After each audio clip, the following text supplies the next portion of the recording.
À partir de maintenant, ils vont passer dans ces quartiers pour faire ces opérations. Mais en même temps qu'on fait ça, on est très conscient qu'il faut aider les populations. C'est pourquoi le gouvernement a prévu des kits financiers, 150 000 francs par ménage. Et aussi, il y a des gens qui ont construit sur les caniveaux. Il faut aussi les détruire. Vous savez que dans ce genre d'opérations, les populations ne sont pas toujours contentes de partir, mais c'est pour leur propre bien. Vous voyez, on ne peut pas non plus regarder les populations mourir. Le gouvernement a une responsabilité. Le mois de juin 2014 a été marqué en Côte d'Ivoire par des pluies diluviennes causant des inondations, des glissements de terrain et pertes en vie humaine dans de nombreux quartiers d'Abidjan.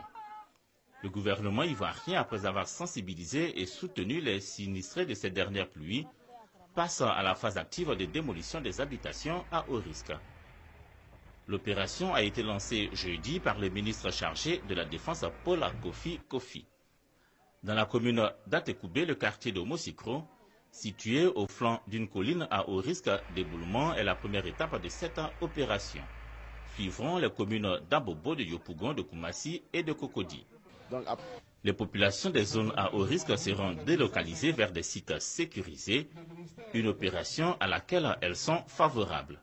En tout cas, c'est comme moi je demande à la population, on n'a qu'à s'entendre tout, réunir tout à notre espoir ensemble, et puis on va aller où ils vont nous amener. Il est tombé 597 mm de pluie en juin, faisant de nombreux dégâts dans des zones à haut risque.